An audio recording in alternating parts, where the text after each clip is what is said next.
I still didn't want to go, but I trusted them because I loved them. I said, okay, I'll go to West Point.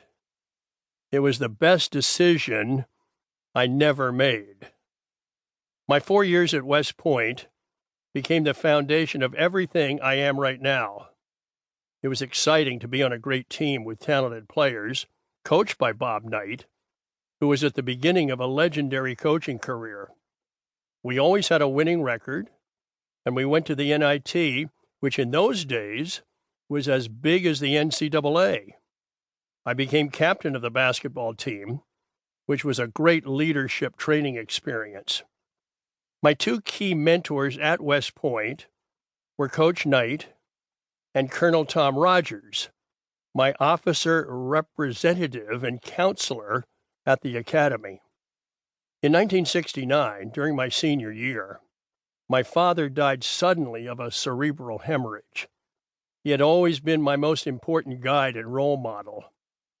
How would I make decisions about my life and career without my father to talk to? Yet Coach Knight and Colonel Rogers were there to listen, counsel, and provide the wisdom that my father could no longer give. Both men remained close to me, not only during my time of loss, but over the years that followed. After graduation, I served in the U.S. Army from 1969 to 1974. I spent time in South Korea, stationed a few miles from the demilitarized zone. I also coached service teams and spent 2 years coaching at the U.S. Military Academy Prep School at Belvoir, Virginia.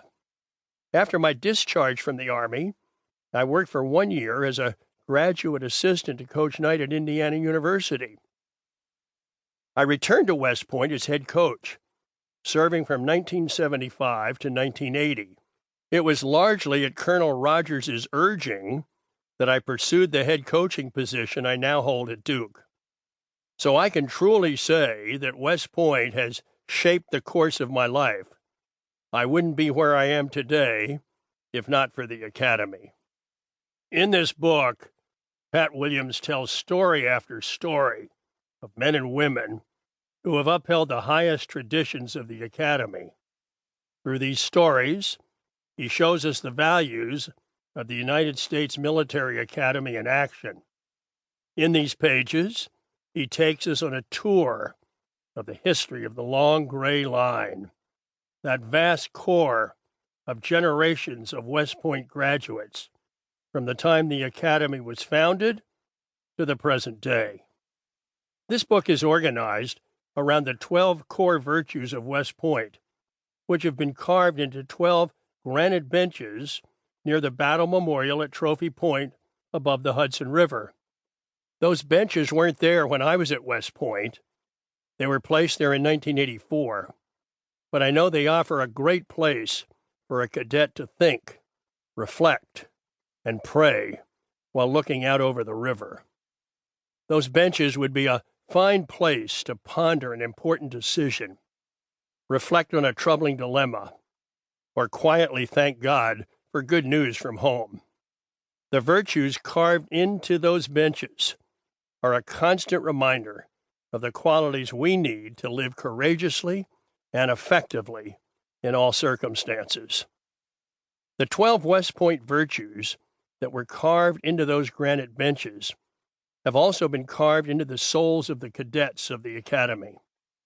Any man or woman who builds a life on the foundation of those 12 virtues will become, by definition, an ethical and effective leader, whether in the military or in civilian life.